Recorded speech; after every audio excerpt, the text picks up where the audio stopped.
Raise your hand if you're surprised that people are saying these things. Anybody? No? No one's surprised? All right.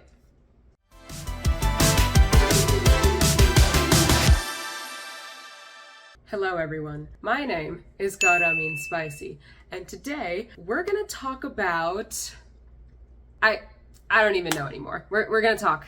I just wanted to get on and say something real quick because this has been on my mind and I've been going back and forth as to whether or not I wanted to make a video about this. I have a lot to say. So here we are. A lot's happened this past month. Donald Trump chose JD Vance to be his vice president in the upcoming presidential election in the US, and Joe Biden dropped out of the race, passing the torch onto Vice President Kamala Harris. Now, considering the fact that JD Vance's wife Usha Vance is of Indian descent, and Kamala Harris is also of Indian descent on her mom's side, there is only one logical conclusion. The United States of America is being overrun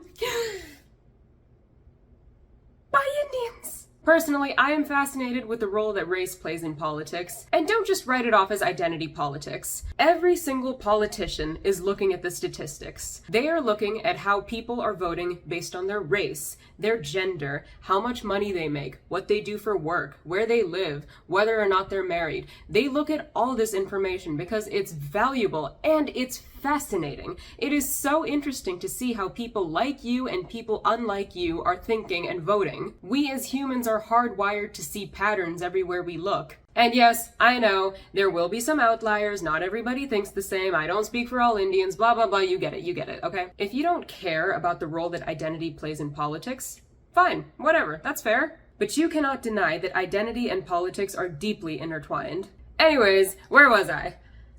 Racism. Conservatives are having trouble deciding what to call Kamala Harris. You know, since she is a mixed-race woman, do they attack her black side? Do they attack her Indian side? Personally, I think they got a little lazy with it and just decided on the catch-all term of DEI hire.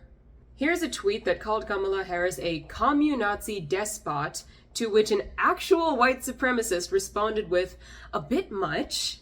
To be morally policed by a white supremacist is quite humbling, I would imagine. Oh, but with Usha Vance, trust, they had no trouble coming up with things to say about her. JD Vance gets tapped as VP and immediately there's a Hindu prayer at the RNC. Next we'll see Senator Mike Lee and JD Vance team up to convince Trump to let in 10 million immigrants. Green cards on diplomas. I'm sure this guy is going to be great on immigration. What kind of man marries somebody that isn't a Christian? What kind of man marries somebody named Usha? Clearly he doesn't value his racial identity, his heritage. Clearly he doesn't value his religion. He doesn't marry a woman that professes Jesus Christ. What does that say about him? Trump VP nominee JD Vance and his Indian wife have 3 children named Ewan, Vivek, and Mirabel. He's not one of us. There is an obvious Indian coup taking place in the US right before our eyes. There's a coup? How come no one told me? I love coups! I want a coup! You can say that all of these people are on the far right and, you know, they're kind of fringe thinkers and they don't necessarily represent what the majority of Americans are thinking. But the thing is, the reason some of these comments are popping up on all these news articles is because these people have platforms and followers. I hear comments like this in real life all the time, and what I love about them, what I love about these comments is that the people saying them will insist that what they're saying isn't racist. Well, I'm not saying anything wrong, I'm just stating a fact. There's a lot of Indians in this country. I once had a friend tell me, you know, my dad works in tech and literally all his coworkers are Indian. If all she said was, my dad's coworkers are Indian, fine, whatever, who cares? But it was how she said it. There was this, like, contempt in her voice, and, like, the expression on her face as she was saying it, there was almost, like, a sense of disgust to what she was saying. Like she was talking about cockroaches. I just left a sandwich out one night and all of a sudden they're like everywhere. Some may say that I'm being sensitive or playing the victim card, but I call it having self-respect. I call it remembering who the fuck I am and not tolerating any bullshit. Looked across the table from me and she goes, this is gonna seem oddly racist. She's just like, there are a lot of Asians in this restaurant. I'm like, that's not racist. Well, that's an observation. There are a lot of Asians in this restaurant. dinner, if you were to say, what the fuck are all these fucking Asians doing in this goddamn restaurant? Now that would seem oddly racist. Look at this tweet. He said there's an Indian coup taking place. Coup, meaning a sudden, violent, and unlawful seizure of power from a government. Who looks at a picture of a happy couple holding their newborn child and thinks violence? And what is this coup that you speak of? That Indians are infiltrating this country and taking up seats in your college and stealing your jobs, all for the nefarious end goal of marrying JD Vance and bearing his children? This is not new. Taking a Republican politician's family member and calling into question their origin or motives is something that has been done before. The first example that comes to my mind that's similar but, different is the case with John McCain's daughter, Bridget McCain. Bridget McCain was born in Bangladesh and was adopted from an orphanage by the McCain family. In the year 2000, when George W. Bush and John McCain were both running for president, the Bush campaign spread rumors that Bridget was the illegitimate child of an affair that John McCain had with a black woman. So, did that tactic work? Did spreading that rumor cause Republicans to vote for George W. Bush over John McCain that year? I don't remember. Remind me again who won that year? And this is what people are saying openly.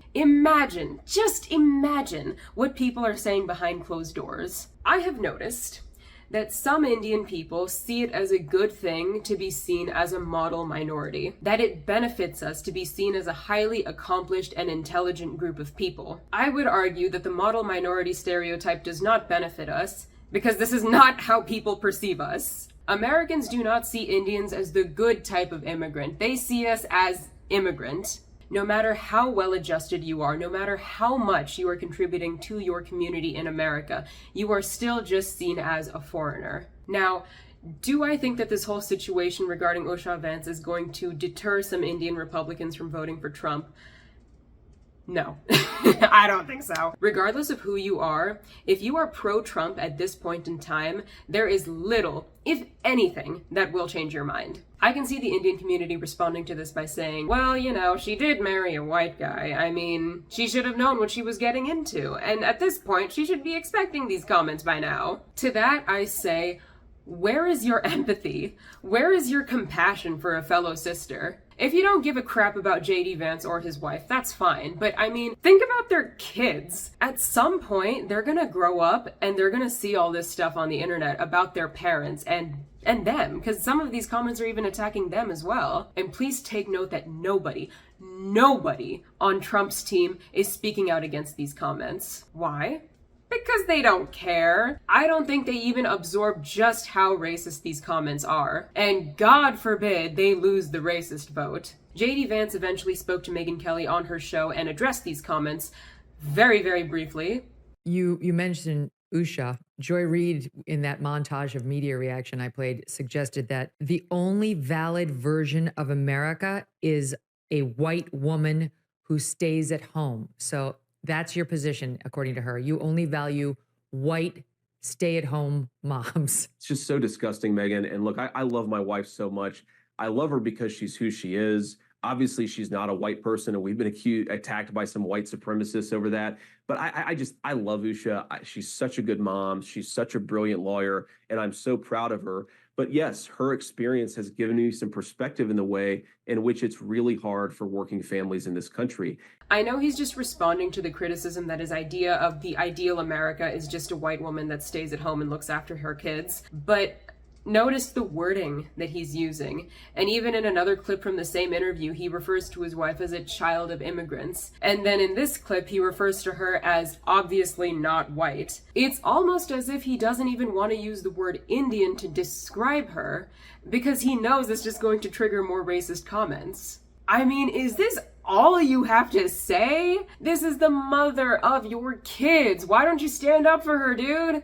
In a previous video, I did mention the now defunct presidential campaign of Vivek Ramaswamy, who said that while he was on the campaign trail, he encountered many people who told him that they would not vote for him because he is Hindu, and Ann Coulter directly told him to his face that she would not vote for him because he's Indian. If you're an Indian in America, I'm not going to tell you how to vote or who to vote for, but just Just keep this in mind. Don't think for a second that all these people making these racist comments wouldn't turn around and say the exact same thing about you. All the people that I mentioned facing these racist comments, they're all American born and raised. They were raised by well-educated parents. They went to prestigious universities. They are highly accomplished individuals. If they are not good enough to be deemed as Americans, what chance do the rest of us have? Make no mistake, I am very proud to be Indian. That is my ethnicity. But my nationality is American. I was born and raised here. I live here. I work here. I pay taxes here. That makes me American. But somehow,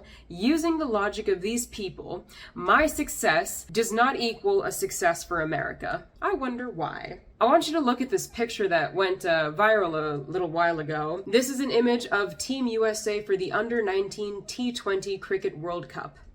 And people were shocked. But are you really shocked, though? Can you think of one person who isn't South Asian that gives a flying about cricket? People online were saying that if these teams played each other, it wouldn't be India versus USA, it would be India versus NRIs. I mean, you're not wrong. Where's the lie? But this also highlights the idea that even if Indian Americans are accomplishing things on American soil in the name of America, it is still not seen as a win for Americans. It's somehow still a win for India only. Why can't it be both, you know? Why can't we accept that identity isn't just black and white and we can be 2 things at once, or even 3 things at once, or even 10 things at once? So yeah, I just wanted to state my 2 cents on the matter. I mean, if these assholes have the right to state their opinion, then I do too, right? But at the end of the day, it's all just background noise. Call me naive, but if we're all making a concerted effort to treat everybody with kindness and make our communities a better place to live, none of these racist comments matter. They just don't. So anyways, what do you think of all this? And play nice. I really mean it this time. Play nice. I'm not messing around. Thank you so much for watching. Feel free to subscribe if you want to see more. You can also follow me on Instagram for all of my embroidery art and my daily deranged thoughts, and I will catch you in the next one. Bye for now.